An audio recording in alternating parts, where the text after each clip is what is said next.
Welcome to Who Knew. We are fans of the current series of Doctor Who, and here we discuss our likes, dislikes, and insights into the modern regeneration of the show. Subscribe, review, and listen to us on iTunes and Stitcher, or our YouTube channel, youtube.com/WhoKnewPodcast. All our episodes are on WhoKnewPodcast.com. You can leave comments there, or email us at WhoKnewPodcast@gmail.com. We also have an Instagram and Twitter account. Tweet at us at WhoKnewPodcast, and find us on Facebook. Today's episode is episode 6 of season 4, The Doctor's Daughter. The TARDIS kidnaps Martha and travels to a dystopian future. Like that ever happens.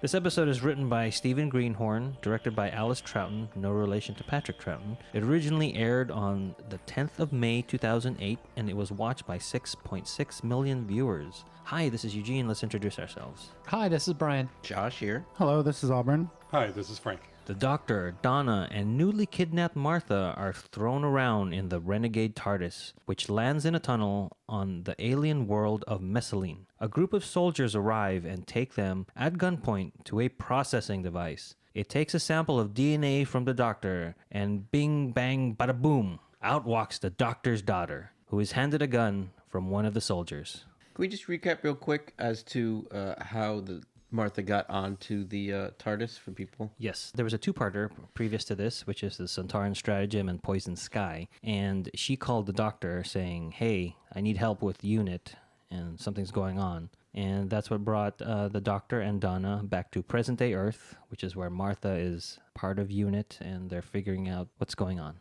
And at the end of the episode, she was saying goodbye to them in the TARDIS console room, and as she was about to leave, the TARDIS shut the doors and just took off. So this teaser is jam-packed. And I like the way like you get a nice little recap of the hand, you know? The camera angle's right on the hand. Yeah, you know, and okay, let's explain what the hand is. And then...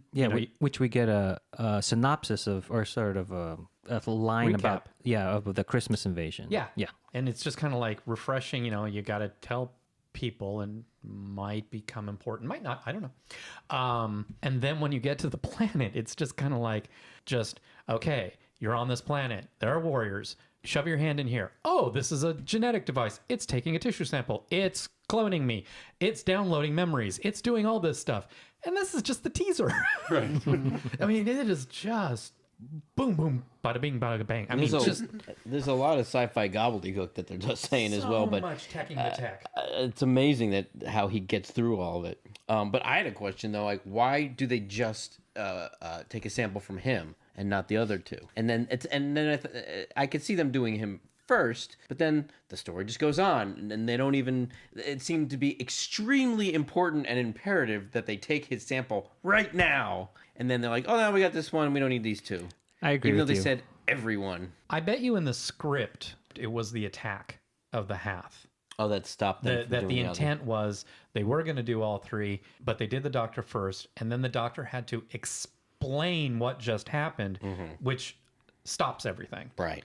Whereas if this were real life, they would have been shoving Donna's hand. Well, no, Donna would have beaten them up. They would have shoved Martha. Well, no, Martha would have beaten them up.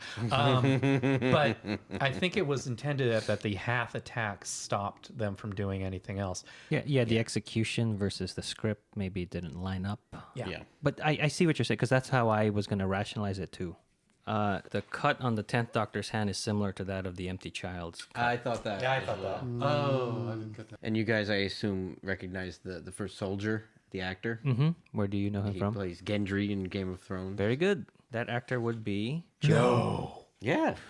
That's not Are you being facetious? No, I had no idea. the actor is Joe Dempsey. He was also Chris on Skins. Did you ever watch that I UK did show? not, but I saw that in his credit. No, Yeah. He's like a kid in this. He plays a kid forever. I think Yeah. he's going to play That's a kid Gendry. his whole life. It is. Wow. I want to say that this episode is one that you just watch and enjoy. You do not go in depth. No. Yeah. Well, Martha I and also, Donna. I mean, There's more. I wasn't going to write these notes that she gets cloned fully clothed with makeup on. Right.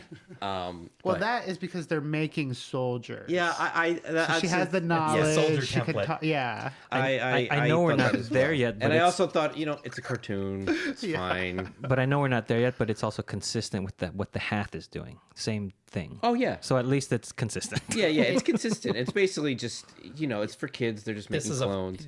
And go into this with fun. Yeah. Now, showing the doctor's hand in the jar, Donna says, I thought that was just some other alien thing that you kept. And she realized it was his hand and he grew it back. And when she's like, oh my gosh, you're impossible. He says the line, not impossible, just a bit unlikely. And then that comes up later on. I also like that Martha wasn't there for the Christmas invasion, like that particular episode. Well, they had that in the episode Is of that Martha before? at the end of her season. Jack comes in and he's got the hand and he's saying, "Hey, look, the hand was yeah. bubbling." With the master. And she said, wait a minute, this is your hand? There was a flashback where we see the sword being cut off because Jack is saying, I think Jack is telling Martha. And the doctor. To go back to your answer, why not Donna? Why not Martha? Could you imagine having Donna's kid? yeah. I mean, it would be a very different story and not what they're planning on. Yeah. This is, again, I think it was supposed to be the house coming in sooner.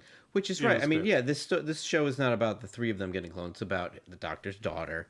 It's just the way it was put together. Back to Brian's point about so much information coming at you. I think you guys tend to watch it with the subtitles on already. And this was one where I had to stop, go back, turn on subtitles, and rewatch just to see everything that they said. There's a difference. Captioning. So I know you guys watch it with the captions already on, but this was one. Open.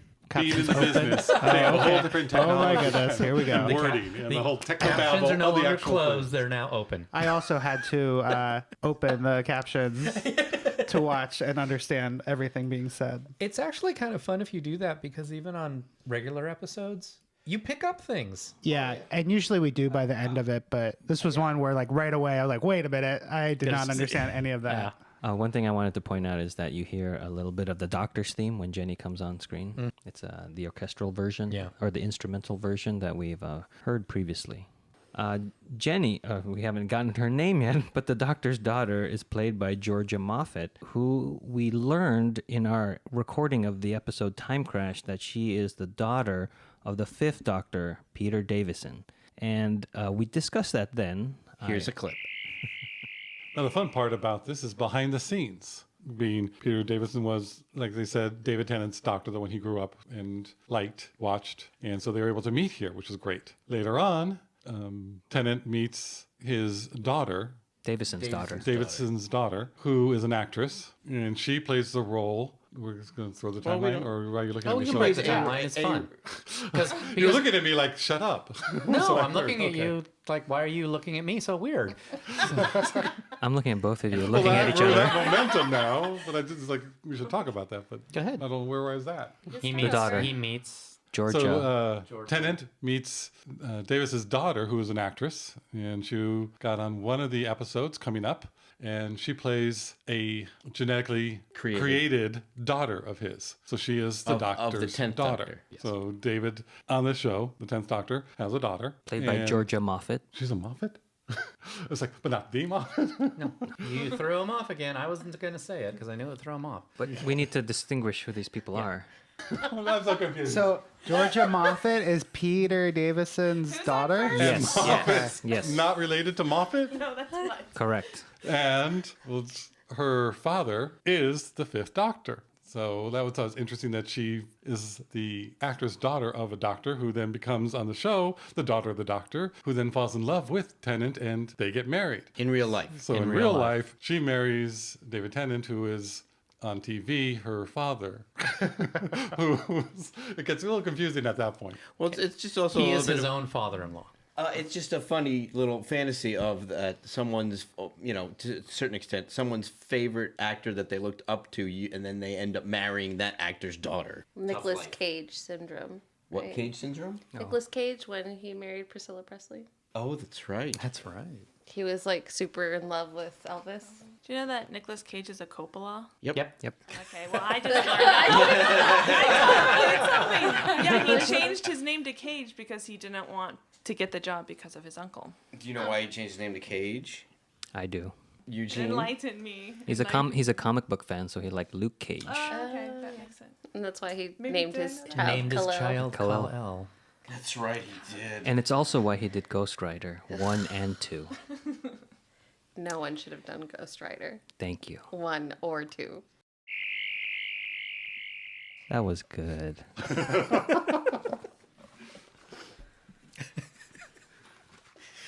Okay. Jenny, as Donna names her, joins the other soldiers at the barricade, and she hears the people sing. Do you hear the people sing? As the enemy troops, called the Hath, arrive at the tunnel and begin firing.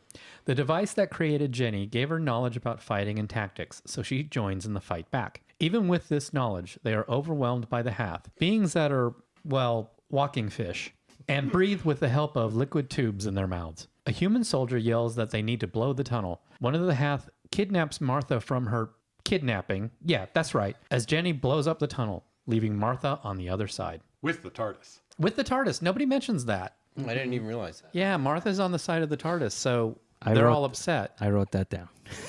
No one noticed, or no one mentioned it except you, Gene, and I stole it from you. Would you say you kidnapped it from me? Donna's got a great moment here, too, where it's like, her name is Martha. It's not collateral damage. Her name is Martha. And I love that it's Donna with that line and not the doctor. And Donna's the one that starts to fully embrace Jenny as well. Later. At first. She's the one that engages her in conversation, gives her name. Well, the doctor's completely freaked out, which I feel would be is an incredibly human reaction. Right. Well, also, too, when you find out later in the episode more of his history and why it's freaking him out so much. Yeah.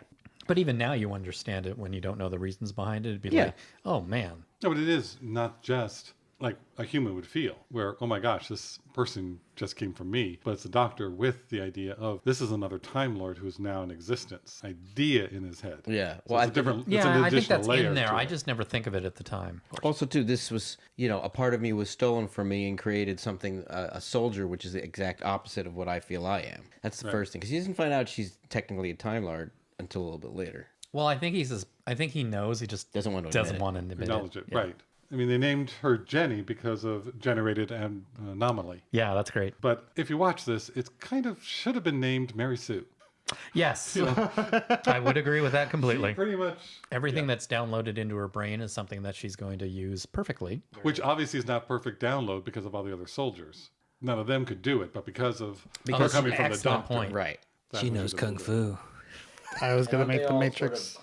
See, I liked Jenny being more adept because of the doctor's, I guess just because she's the doctor's daughter. But again, like you said earlier about this episode, it is a cartoon that does not hold up to don't look too closely because everything starts falling apart very quickly. But for a fun episode, it has some fun action, and you got to see the British style gun props. I don't know if that's a thing with I wanted to ask you about Britain, that. but the flames coming out of them were great. I love it. I loved it. Yeah. Okay, so what's going on here is that's a real gun. They added stuff onto it. The real gun is a P90, which is a weird ambidextrous. Isn't that workout tape? That's P90X. Oh, I'm sorry.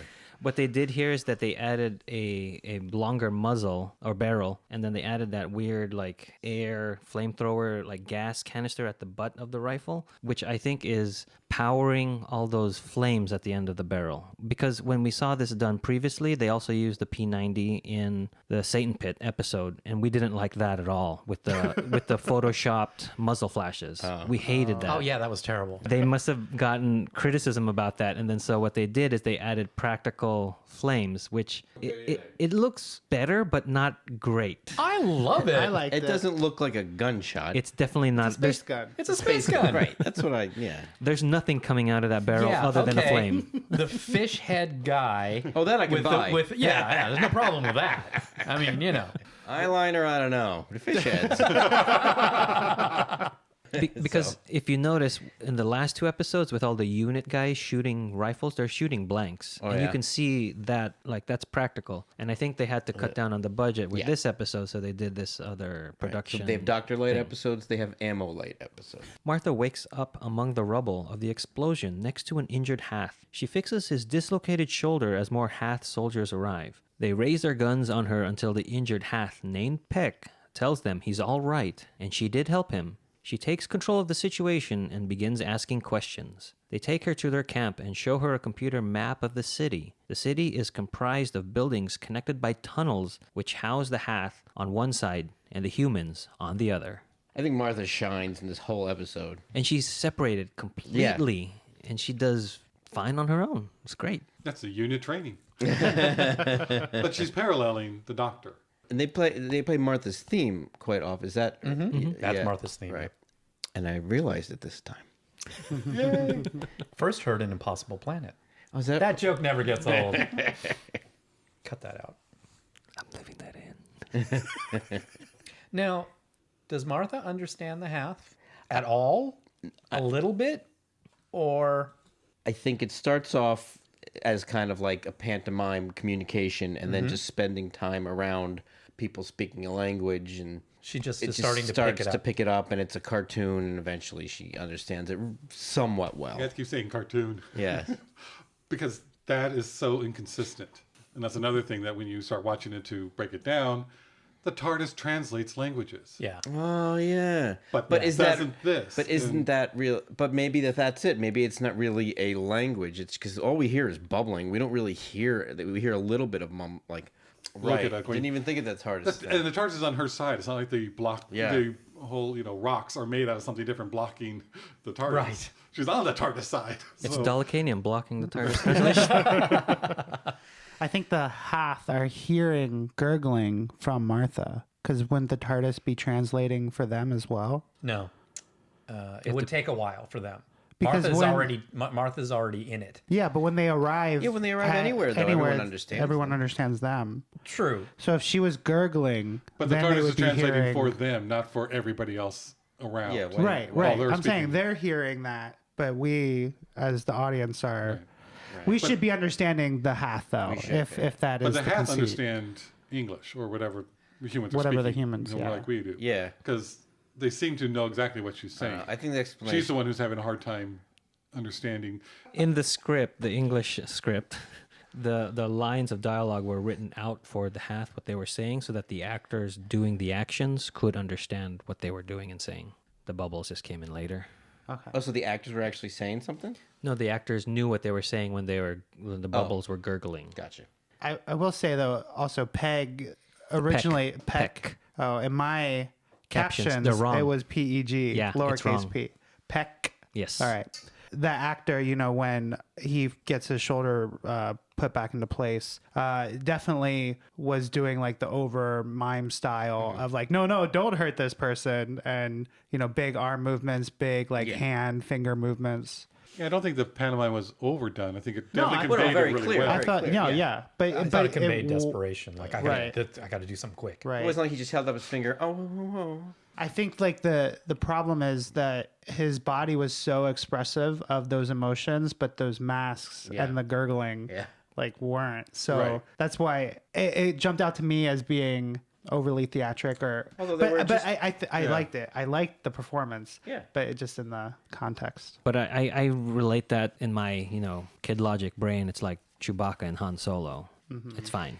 Another thing that seemed to really bug me was once they seemed to accept Martha, they're all over her, touching everything, yeah. touching her hair, trying to do all this. It's like, have you not seen a human before? You've been battling them. Yeah, that wouldn't. No, they haven't. this? But remember, they have, but they haven't been in hand to hand. These Hath. They were also working together before this. Well, I mean, I don't want to jump on the. We don't know yet. But Well, yeah, I don't but- want to jump ahead in the episode. But these humans have probably never touched a Hath, and these Hath have probably never touched a human.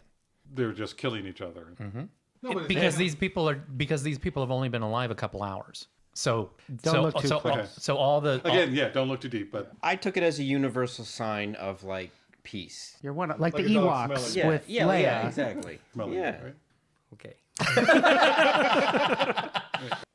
A soldier takes the doctor, Donna, and Jenny to General Cobb. At the camp, which is an old theater, a computer voice gives the count by generations of soldiers who have died today. General Cobb shows them around the facility and tells them that their ancestors were trying to build a world where they and the Hath could live together. A war broke out generations ago, so they used the progenation machines to birth more soldiers. The war was about the sacred breath that brings life, and an old legend about a device called the Source that has captured the breath and is now missing. They are battling the Hath to see who will find it first. So here we get introduced to a favorite actor of mine. Where have you seen him from, Brian? Well, that would be King Arthur from Excalibur. And our second Excalibur actor. I to knew appear. I knew he looked familiar. I just couldn't place it. Nigel Terry. Who, in every single role I've ever seen him in, it seems like he's ADR'd the entire time. The other one that you might know him from, Brian, is the Lion in Winter. John. Oh, yeah. Is he the lion or the winter? No, he's the He's youngest. John. He's a sniveling little person in And that I think role. If you haven't seen not Lion in hit- Winter, get it. See it. It's great. It just came out on Blu-ray. And I think, Josh, you don't recognize Nigel Terry because he doesn't have his armor on. That's why. But he has the most interesting voice I think I've ever heard. And it just doesn't sound human, so he always sounds ADR to me. He's always looking up his brow. Like his head's always tilted down. He looks at everyone. Yeah, that's funny. He does that as John in Lion in Winter too. And it's been so long since I've seen Excalibur. I don't know if he does. I think That must be his choice. Yeah. Or his signature choice. Yeah.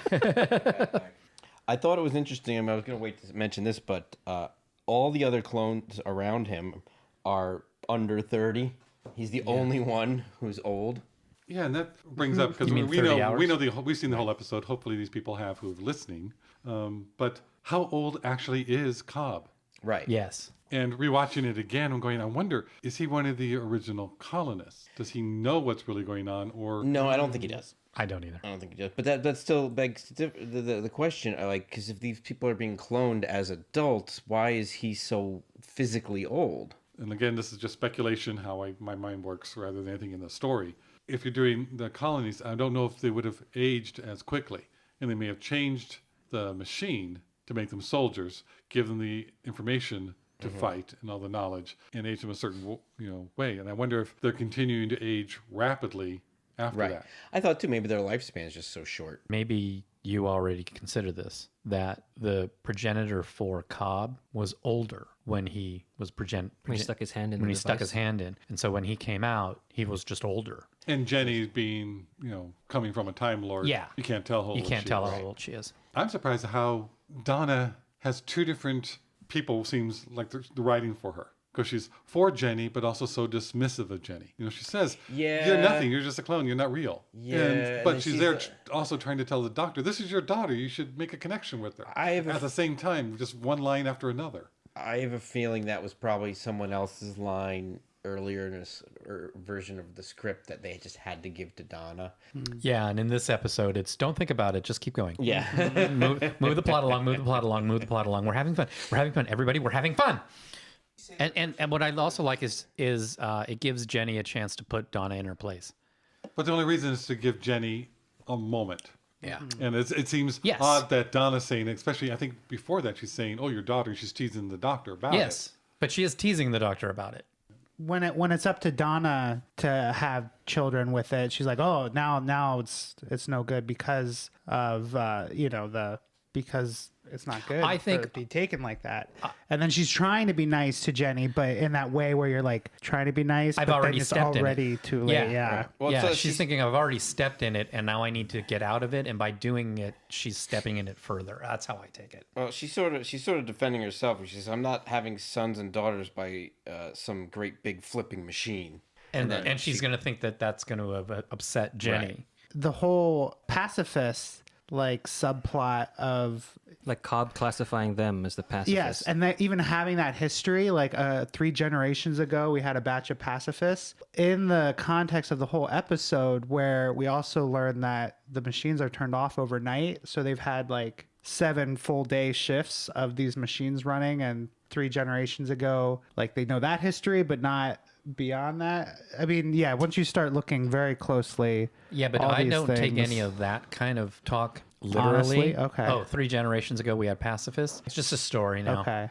Well, another place to not look too closely, just because We are. Jenny was born, and she mentioned that she was Generation 5000 soldier. Something like that, yeah. Something, yeah. And then 2 minutes later, we get the death reports for a bunch more 6671. generations that are like 6671, yeah. 6,000. So Don't look too close. Yeah. Yeah. I do like the idea when you say maybe the first guy that he was progenerated from was really old, and each generation is actually getting younger. So he might be the youngest of those. Like the command type clone is just Yeah. Yeah, I was thinking it was a command type clone. Yeah. But I'm just trying to in my brain rationalize how we can make it fit Yeah. that Nigel Terry is so much older than everybody else. And I kind of like the fact that his progenitor was an older person when he was progenited. Right. I like it. But watching this the first time, it doesn't matter. No, it doesn't No. matter. You don't even notice it. You don't even well, think because about you it. don't know that plot point. Right. yet. Right. So it's not even. But I mean, it's only Because- that's why I was saying it's like, and this yeah, is watch it, enjoy, but don't go too But deep. this is a credit to the episode because you're having fun watching this. Right. Right. And if you weren't, then it would be Exactly. Really If bad. Stick out. Yeah. Again, this is another episode I end up liking more when I watch it again because Yes. I'm like, oh, this one, all right. Just wish there would have been a line. Oh saying yeah, that, yeah. That's that the children come out the age of. yeah. A lot of these things are easily fixed. But again, too, a lot of maybe they did have a line that got cut in editing, and you can't reshoot it. Right. Yeah. The doctor looks at the computer map and finds additional information showing that the city is bigger than they thought, and includes the temple where the source is located. General Cobb gives the command to create more soldiers, and they will move on the temple in the morning. The doctor tries to stop him, and General Cobb has them locked up with Jenny since she came from him. Martha's computer map also now shows the additional parts of the city, and the Hath prepare to take the temple. This is where the Doctor and Donna are more of a mirror of each other. And Martha. this is where Martha is more, playing the part of Doctor and mirroring what he's doing Yeah. because they're both at the controls, and this shows it a lot. And they're both going, "What did we just do? We started a war. Wait a minute." But here, when the doctor reveals the rest of the map, he's revealing the map also for the Hath. That's how I took it. Yeah, that's Yeah. how I took Oh, it he too. did, right. Yeah, but then that part that shows that the technology is all connected because you have the progenitor machines, the map machines. It's all, they were all supposed to be together. Unified. There's- Yeah, they're they're not supposed to be yeah. divided. So I like that little production or whatever you call it, but it makes it feel like they deviated from the original plan. That is actually a subtle little hint that when you rewatch the episode, you They go, weren't, oh, okay. That they weren't supposed to be separated. Yeah, that this is all a part of a network. Why on earth would the enemies thing be linked up to the enemies? Right. And you don't think about it the first time you watch the episode. I think he meant why on Messaline. Should I? Sure, that's why. That's what I meant. Is that the atmosphere on the outside? messaging.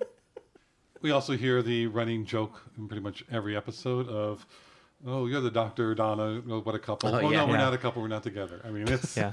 definitely putting a little more emphasis.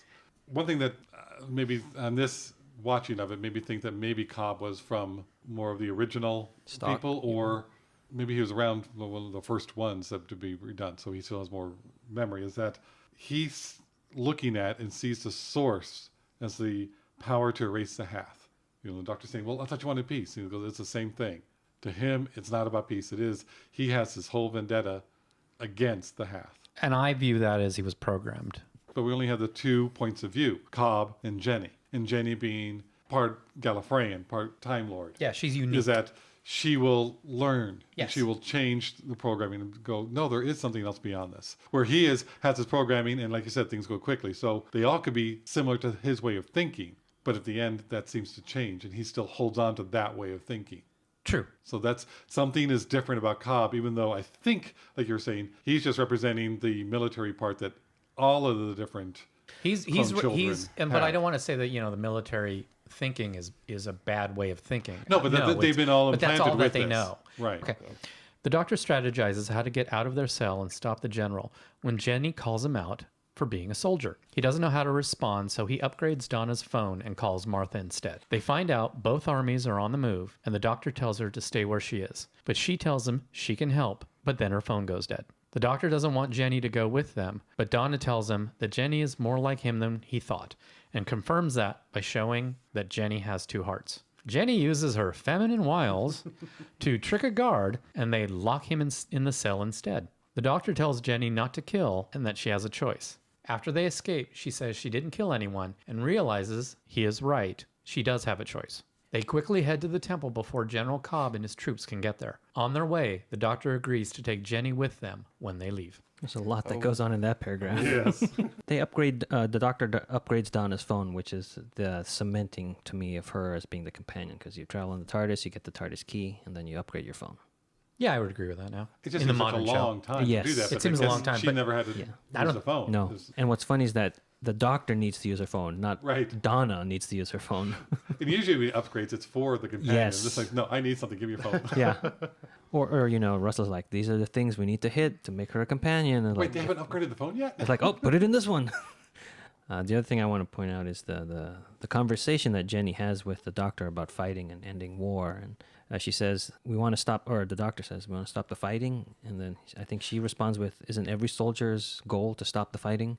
But then it's the way you go about stopping the fighting that makes the difference. And it's, I don't know, I think it's just great here. Yeah, and she was matching wits with the doctor, Yeah. line for line, and giving it right back to him, which I really liked Donna's response to it. What did she say? No, she's just loving it and Oh, just, yeah. just relishing it. It's like, wow, you're speechless. That's the first time. Keep going, Jenny, get him. And then she says, you have that stethoscope? And he's like, of course, the pockets are bigger on the inside.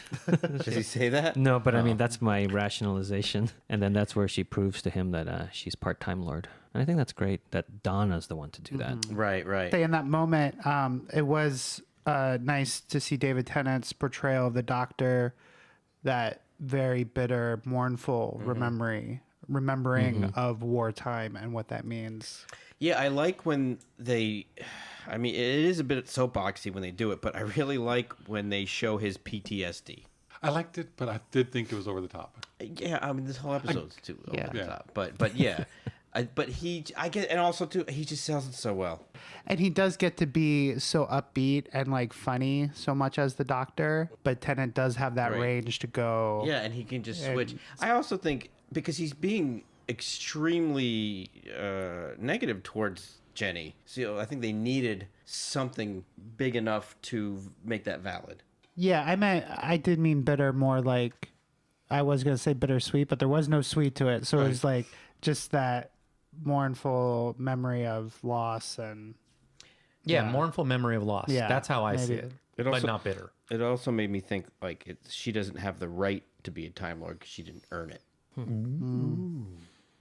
But I was gonna say the music that goes along with that Is that from the revelation. Impossible Planet? No, but that music that goes with that revelation of her having two hearts. There's the Doctor's theme that's played underneath that, and then it goes into "This is Gallifrey, our childhood home." So I like that they use both of those to kind of say Time Lord, Time Lord. Yeah. I did also like that the Doctor, putting her down, like you're just an echo. Right. You don't have all this knowledge. You don't remember like what it was or what it is to be a Time Lord. I think if it was like a better written episode where it was delving into like that, what does it mean to be like have any identity and your past and how that connects. Right. Yeah, they didn't Like, really go into that yeah. much. Like these people not even like what happens when the war stops and then they don't have a real history. Like they don't even know what it's like I said earlier, to learn a life lesson. It's all pre-programmed. Like she comes out this intelligent being who has never lived a day, but she has the collective memory that she has. So is it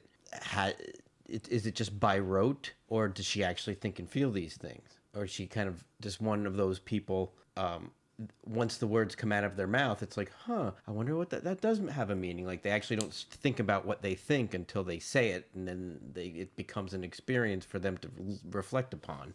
Well, and for the Doctor, like at the same time, it's like a Time Lord could be programmed like this, like the nature versus nurture argument. It's like what it felt like. it could be my blood, and she's there being a soldier, but I mean, she overcomes it, which is Right. good for the episode. But yeah, like definitely, It's an this insult. wasn't the hard sci-fi episode that would explore those Right. themes. Martha decides that if she crosses on the surface, she can reach the temple before the armies. Hath Peck tries to talk her out of it and shows her that being outside for too long will kill her. She decides that she must go and asks him to join her. Reluctantly, he decides to go. As they cross the wasteland, Martha falls into a kind of quicksand. Peck pulls her out, but is trapped himself and sinks to his death. She continues on, alone. This was heart-wrenching. I hate this part. Performance. Yeah. I hate this part. Hate it like... It doesn't belong in this episode. Oh, no, but I don't know. I don't know. Martha, anything Martha does, to me, it was such a heartfelt performance that I liked it. But she more entices Peck, That's why I don't like it. to come and it's going the whole. Are you going to live your boring life? Or are you going for exciting? Are you going for safe or dangerous? And she kind of entices him, going, "You can stay here. It's your choice." But she And goes be a little bit bored. too far because I think she's been paralleling the Doctor's role. Oh, so she's trying to be the Doctor and take But- on a companion. He already knows that there are Repercussions. Questions. all those words and not what I was trying to say. But he knows not to Consequences. do that anymore. The consequences. Right. You know, and she hasn't gotten to that point experienced it yet. from the leadership position. So this is so basically Dr. Martha, Dr. Jones is the first time she lost a companion. That's why it was. That's why I think it was needed, and that's what I liked about it. I like that. And I wish it were in Peck a different saved episode. her, she was able to reach out right then, try to save him, but she didn't. She's just more shocked. And the part that really got me really sad was you hear the breaking of glass. Yeah. when he's gone underneath. Oh, I didn't catch So that. it's like No, I didn't hear that he either. can't even breathe. It's over. That when you go back and listen to it, it's the breaking of glass gets you. At least it got me. And the fish can't breathe underwater. It just was right. Not sand. Okay. Looked very watery. It's to also me. toxic too. I know. I know. To me, I think this scene is okay because of what happens at the end of the episode with Martha. Because she realizes, she Right. makes her decision that she left for a reason. And then this is a reminder of what it's like to continue to travel with the Doctor. Oh, that's a good point. Because then at the end of the episode, when even though we knew she wasn't going to stay, like she's like, I can't do this anymore. So that's how I rationalize it. I also tonally found this scene problematic. And I think also more because it didn't seem like Martha was being intelligent with going out on the surface. Like Right. she was very flippant about going onto this alien world and With radiation. with and- radiation, with Oh, everything. they only be a little bit as long as I don't stay out there Yeah, long. feel too the wind long. on your face. Come on. And then, I get that there's consequences and that she has to learn that. But again, it's like one of those things in this episode. Don't look too deep. I agree with you on that. Maybe you don't like this scene because it's in a quarry. But her walking outside and seeing the vastness was done really well. Yeah, I that was thought very that cool. looked great. And I did like the idea too that they're both parties are going to the same place, one below and one above. All three parties. Four. Military half. Well- the 4 parties. 4. I'm just, right. I was just So you had to thinking- figure yeah, out different yeah, ways yeah. of them getting there. I know what you mean, Josh. Yeah, thank you. When the soldiers finally catch up with the Doctor, and every time you hear the soldiers catching up to them, you hear shooting. Yeah. Who are they shooting at? They're shooting the doors and the locks. I don't know. Oh, well, that could be. 'Cause Those every flame time, guns are so cool. How can you Yeah. not just keep shooting because it? it's like they're not shooting any Hath. They're not there yet. Like it's just because every time you cut to the soldiers, all they're doing is running. Like there they are. They're catching up to them. I'm only alive for half an hour and I've been programmed to be a soldier. I'm going to shoot. Yeah, we didn't talk about that laser. Oh, comment. the laser grid. Gee, how am I going to get through the laser grid? There's only one way, and you have to do it. Can that actress do backflips or That was a stunt double. That was a stunt double. And Russell wanted this in because he loves Britney Spears so much and was inspired by the Toxic music video. That he wanted that in there. Oh, that's sad. That's funny because her song was used the first- satellite or the end of the world. Yeah, End of the World with Okay. Eccleston. Yeah, Okay. as the jukebox says, classical music. Was that also toxic? Yeah, so we know what Russell likes. All right. And this is where the Doctor says again, because, oh my gosh, that was impossible if we're going through it. Well, not impossible, just unlikely. And her smile is great. I see them like bonding over that. And I liked Jenny's line, what is it with you people? You're always thinking. Yeah. Oh, yeah. Also, we've gotten past the point where he talks about, I've been a father before Yeah, because Oh, they're yes. wandering the corridors and with Donna. with Donna. And that's a great scene. Yeah. I've been, and because I love how he starts it off. And they never- Because she's like, still kind of teasing him and, Yeah. oh, look, somebody's a father. And I love how he just is like, Donna, I've been a father before. Yeah, because the first Doctor had his granddaughter with him. Yeah. And how one thing that is upsetting him is he sees all of his family's faces in her and they're lost now. And I think he uses the word lost. So that's kind of like my favorite moment in the episode. Well, because it's hinted that he has a brother. I can't remember what episode, but then this particular scene reminds me of the empty child scene with Dr. Constantine, where he says, I was a father and a grandfather, now I'm neither.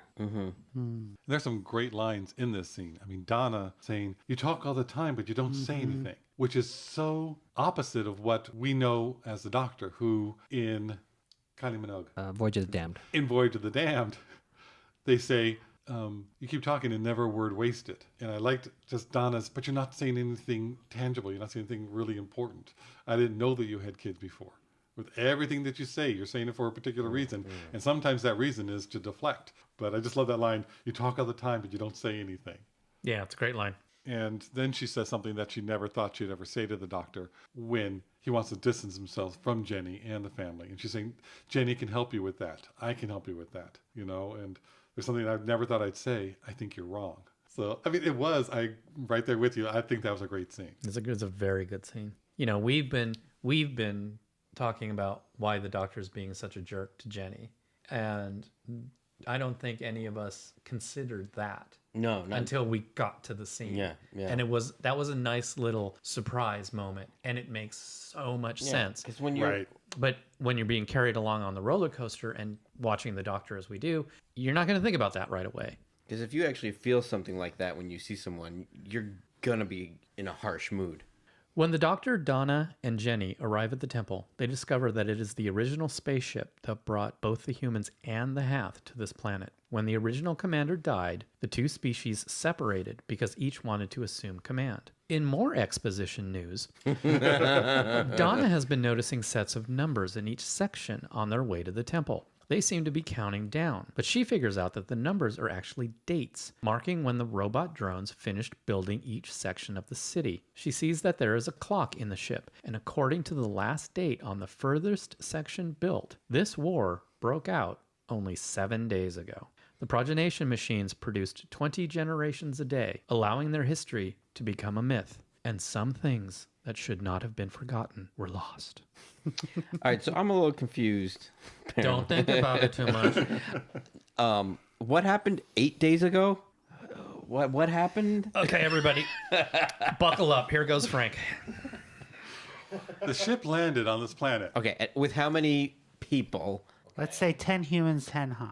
Well, this will be I a would agree with logic that. puzzle. But they have a lot of robot Okay. drones, which then go out and And build, they built the the different things sections. and still building. It's not saying exactly how long this has gone on because there's all the extra tunnels, and they just got to the Okay. original tunnels because of the map. So the map that they have, those are the more recently built tunnels. Okay. But getting back to the source of the older Okay, tunnels. but there's Hath, and there's people, and they're like, "Hey, we're doing this thing. They're it's all gonna working be it together. good." They're both going to be working, And then, and all the robot drones build out. And then 8 days ago, it seems, right. the commander died. Okay, so, whoa, the commander died. Well, I hate you, I guess. Yeah, and I hate you too. And let's kill each other. But then the last couple people, oh, we got the machine. I mean, what? I don't get it. That's why it makes me think that Cobb was one of those original people who was either really against the Hath, did not like them, whether it was bigotry or whether it was I want the power. You know, he was not just a Ictophobia. colonist. Maybe he was one of the soldiers originally to go along to protect them against other things. Because you don't know, it's not just all scientists, but it's all colonists. It's, you know, different areas. Okay, so it's like That the would be commander dies, then any Who's of the, gonna any take- of the group that was opposing forces started cloning each other to fight each other to gain. Well, now that he's dead, and was the commander human or was the commander Hath? Or Hath That and we don't Hath? know, and I don't know if that matters, but it was. Okay. It was a So joint thing, they- which they- I don't think so, they may not have liked each other at the beginning, but they Right. said, no, we're going to do this as So when he died, peace building. there were opportunists who then started to create this thing that happened. Basically, both sides said, who died and left you in charge? Right. And then in the first couple days, all the original people died. Yes. See, yeah, since it's only been 7 days, yeah, for the first couple. Yeah, days. well, it had to have But been. somehow they changed and altered the machines that were supposed to Right. just add and produce more colonists, Right. so they can actually grow. They changed it and altered it to produce more soldiers, and that just became And the gave whole them- lifestyle right. on both sides. And again, they with a game of telephone memory where it just kind of, all right, that's enough for me to be okay with. But I do have to say, I they- I disagree with Frank because to me, this has all happened in a 7-day period. Just period. The doctor says because the last thing was built at a certain time, and then they stopped building. They stopped expanding out. Right, They stopped building they new could things. have- What they- happened to the robot drones? That's going. Well, why did they But you stop see, building? but to me, this the theme, the point of this episode is nothing but this is a war that's happened in 7 days. Boom, done. Right, and then how long they've been there is inconsequential. Yeah. I still want to know, but Right. it's not important. It's kind of like that. Oh my goodness. Was it Voyager that had the. I mean, there's probably a bunch of episodes of science fiction like this, but they had the gold and the silver robots. And I think B'Elanna helped restart them. Yeah. No, not proto. Where they're just in a war because they're. 'Cause that's all they know. That's all they know. they're in a And war it's just just a because that's war all they for know. no reason. I mean, the other things that come to my mind are screamers. I don't know if you remember that. There's just a war that's been going on, and then they don't know who's real, who's a robot. And then there's also the forever war. I don't know. There's it's I a mean, science it's fiction a thing. trope. Yeah. Yeah. Okay. They run into Martha and find a huge greenhouse on the ship. In the center of the greenhouse is a terraforming orb, the Source. It was meant to be opened and make this planet habitable, to bring life. The Doctor declares the war over and breaks open the orb. They all watch in awe as the gases are released in a beautiful chemical reaction of light and lay down their weapons. All except General Cobb, who lifts his weapon and shoots at the Doctor. Jenny jumps in front of him and takes the bullet. She dies in her father's arms. Cliche check, cliche check, cliche check. Still sad. Yes. The other first time. check is that is the Webley gun that Captain Jack uses. I wrote down, is that Jack's gun? It is. Well, Is that Eugene why will it- tell us. It looked like Is that why its injuries cause no blood? Could be. They shot in the bullet pocket. Because if you notice, the shirt is not damaged. No, I know. Well, they can't afford it. That they shot that scene on the first day. They only had one shirt. Oh, man. I never thought of that. She's wearing the same. Oh, Oh, wow. yeah. When she gets in the, There's no at the bullet end. hole. There's no bullet hole. Yeah. Wait, Dressed in that way. this is in the year 6000, so it's self-healing clothes. There you go. There you go. They mend. Like Back to the Future, self-lacing shoes. Do you think Cobb's people originally called him Maze? Oh, I get it because of all the tunnels. Oh, all right. Yes, that's why. Why do some people tune out? So I thought the activation of the sphere was really That's where they put the budget, huh? yeah. No, the Not in the sphere. t-shirts. Yeah, the sphere looked cool, but the whole idea of terraforming a planet by breaking your Yes. your little gas bubble inside your ship. yeah. Like, Doctor, are you thinking that one through? But Yeah. don't look too deeply. It was beautiful, It was a cool set though, with the foresty interior. but it need to be I matched. think Instead up. that's of- what's supposed to happen. It but takes a he just while. didn't Instead, it have was the- more like a Jewish wedding. But I'd rather have this world-building, terraforming gas orb than, let's say, the Man of Steel planet builder destroyer thing that goes. Oh.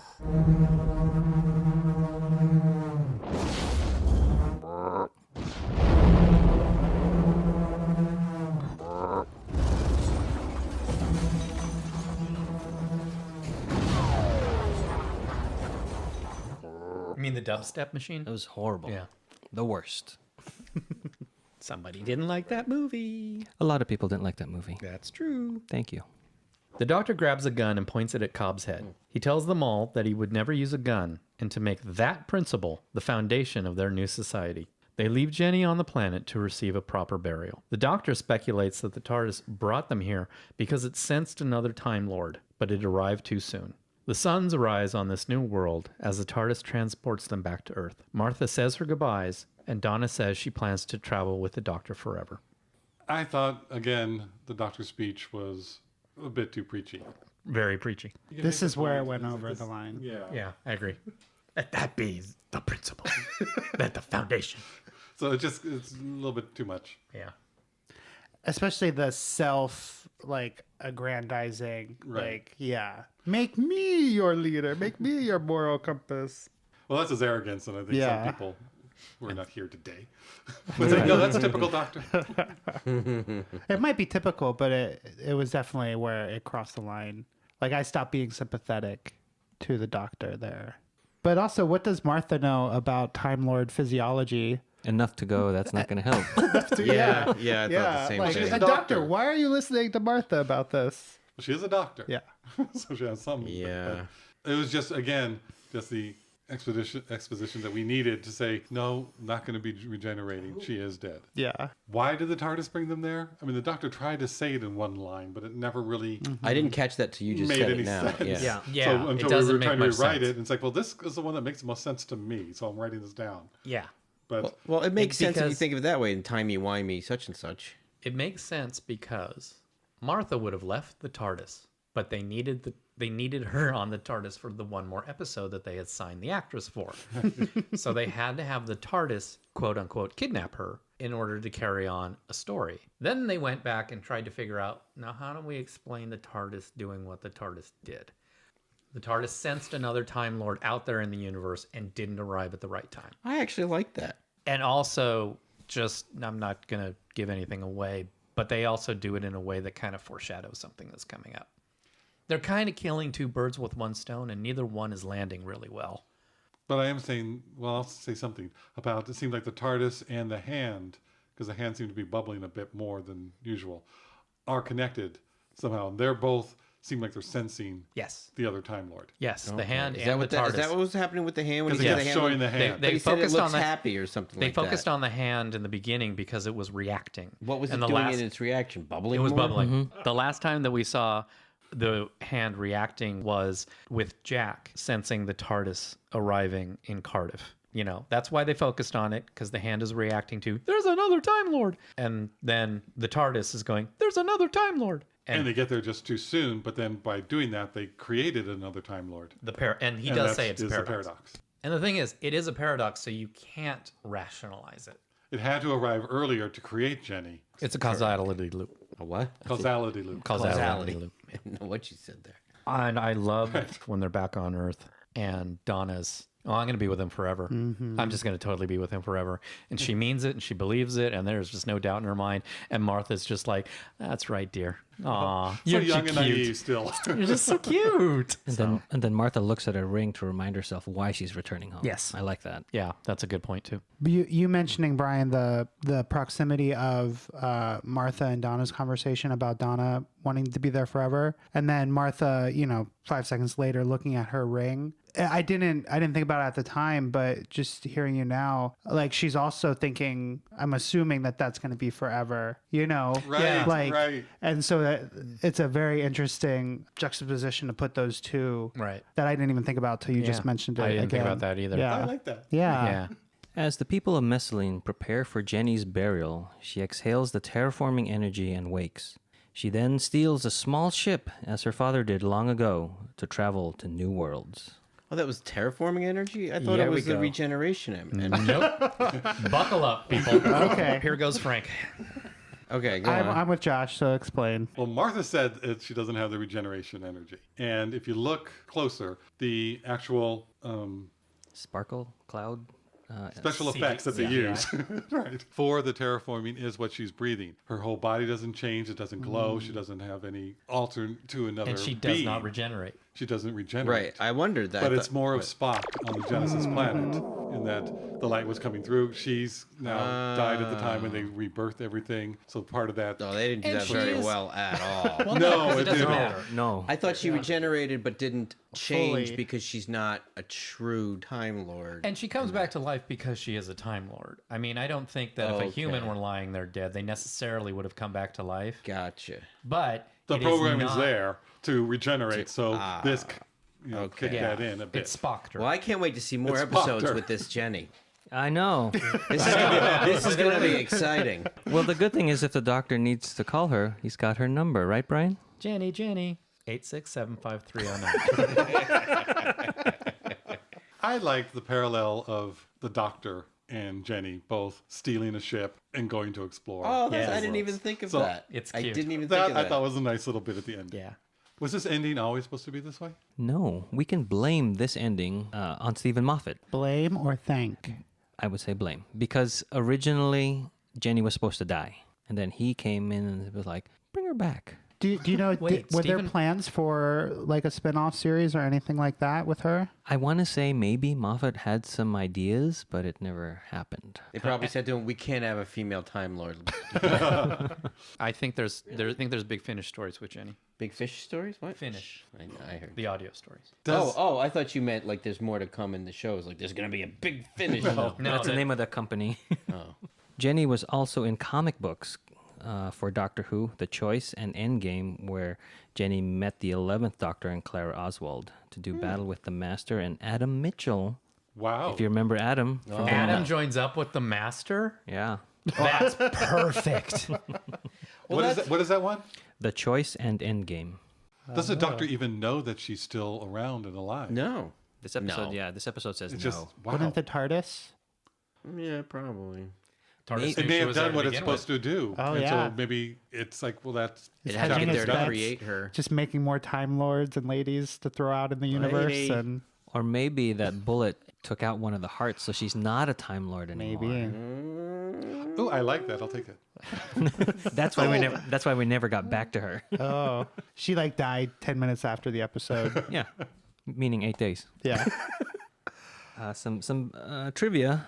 There's Hath Peck who died, and then there's Hath Gable. They are named after Gregory Peck and Clark Gable. I was just gonna make a joke about Gregory Peck, but So that's why they're named that. All right, The Doctor's Daughter. Who is this episode good for? Or this episode is good for who? A new viewer, a casual viewer, a fan of the show, or a diehard? Okay, well, I'm not going to say it's a diehard because it's fun. I'm not going to say it's for everyone because it's really not the best written. So I'm torn between casual and a fan of Doctor Who. And I'm kind of torn between that because this is kind of fun, so that might appeal to people who don't know Doctor Who very much. They might know the concept. Or is it not written well enough that you would need to be a fan of Doctor Who already and be familiar with these shows and this companion? I'm going to say that this one is good for a fan of Doctor Who. I agree. I think this is a fan can enjoy this. I mean, there are newer viewers who could enjoy it, but there's too much silliness. And I think if a casual viewer stumbled across it, between the fish people and the full-grown clone and the eyeliner, I just think that it's too much to buy if you don't really know what you're watching. And they might enjoy it, but I don't think they'd watch another episode. Yeah, exactly. Well, it might be, but I think a fan knows, all right, these are things that happen sometimes on Doctor Who, and I enjoy it. I agree that I would not show this to a new Who viewer to get them into the show for sure. And I mean, I think we're a little wishy-washy anyways on the categories. Like, it doesn't seem like we have definitive, like, so I'm going to say a casual viewer, because I think it is fun, and I could see if I was taking somebody through Doctor Who episodes that they weren't necessarily a full fan yet, but just to show them, like, this is kind of where it gets a little weak. You know, show them like a campy fun episode that isn't strong story-wise, but is still fun. That way you can show, like, here's where, you know, it kind of breaks down a little bit, but you can still have fun with it. And it's got fun action, and yeah, so I'm going to go with casual viewer. Like everybody else, I'm on the fence between those two categories, between casual or fan. And I really wish that Arlene and Kelsey were here, even Heather, you know, wish she would be able to come to give their side of things from a female point of view, especially with this episode. Yeah. And I think we should call Heather. That would be hysterical. Originally, I liked this episode when I first saw it. I thought it was fun, and I enjoyed it a lot. Watching it again for this podcast, you know, it does break down a lot, so you don't want to analyze it too much. And then when I was writing out the synopsis for us, what we just heard, when I read that over, it's like, well, this is a fun episode, so I'm going back and forth. But I think... And it changes. I had it going into, you had to be the fan category before we did this whole podcast. I think I'll move it up to casual. I wouldn't show it to somebody as one of the group of the new episodes. I show them to go, hey, this is the show.